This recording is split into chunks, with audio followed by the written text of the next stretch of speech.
সম্মানীয় অতিথিবর্গদের উপস্থিতিতে করবেন।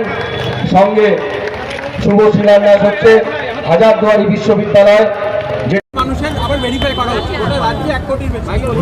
ওরা যতই ফন্দি করুক, অমিত শাহ যতই মুর্শিদাবাদের মানুষকে ভয় পাক,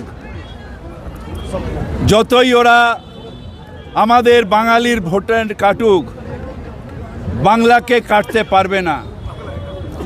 অ্যাডজুডিকেশনের মধ্যে দিয়েই আমরা ভারতীয় আমরা প্রমাণ করব এবং আমি আদালতকে বিশ্বাস করি। আদালত এবং ন্যায় কখনো অন্যায় করতে পারবে না। সংবিধান আমাদের এই অধিকার দিয়েছে, আমরা একসাথে থাকব। আমরা ভারতীয়, ভারতবর্ষের ভোট দেওয়া আমাদের অধিকার। আমরা কেউ ঘুষপেটিয়া নই, আমরা কেউ রোহিঙ্গা নই। একটা সম্প্রদায়ের মানুষকে বিশেষ করে টার্গেট করা হচ্ছে, আমি বলছি সেটা রক্ত দিয়ে হিন্দু মুসলমান কাঁধে কাঁধ মিলিয়ে স্বাধীনতা এনেছে। তার নিদর্শন হচ্ছে এই মুর্শিদাবাদে সেই দিন যদি সিরাজউদ্দৌলা ব্রিটিশের বিরুদ্ধে তলবারি না তুলতো, তাহলে পুরো ভারতবর্ষ একদিনে শেষ হয়ে যেত। সেই লড়াইয়ের ইন্সপিরেশন নিয়ে সারা ভারতবর্ষে ব্রিটিশের বিরুদ্ধে লড়াই হয়েছে।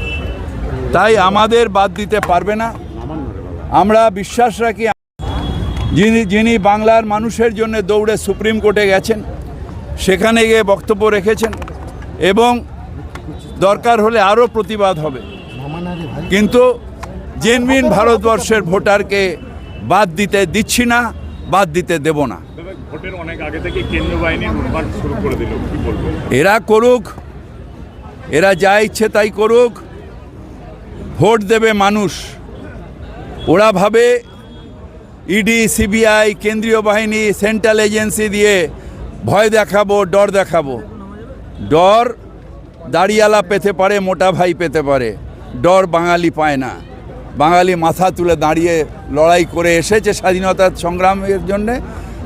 মাথা তুলে দাঁড়িয়ে এই সাম্প্রদায়িক শক্তির বিরুদ্ধে লড়াই করবে।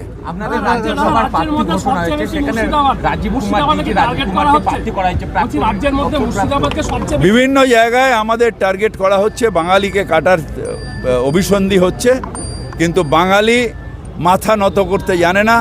আমরা ভারতীয় এবং আমাদের ভোট আমাদের অধিকার, সেটা আমাদের ভারতের সংবিধান দিয়েছে। প্রাক্তন ডিজিপিকে প্রার্থী করা হয়েছে, যেমনটা বিজেপির কাছে একটা মানে যে সমস্ত রায় দিয়েছিলেন সেক্ষেত্রে একটি টিকিট দিয়েছিলেন, বিজেপির ক্ষেত্রে অভিজিৎ গাঙ্গুলি, সেই রকম কি ডিজিপি? বিচার ব্যবস্থা আলাদা, বিচার ব্যবস্থাকে পেনিট্রেট করাটা আলাদা অন্যায়।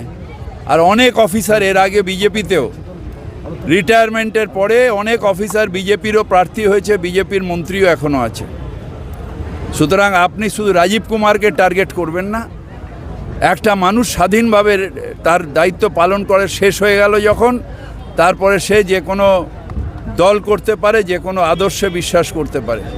তার যখন তে অন ডিউটি থাকে তখন নিশ্চিতভাবে তাকে নিরপেক্ষ থাকতে হবে।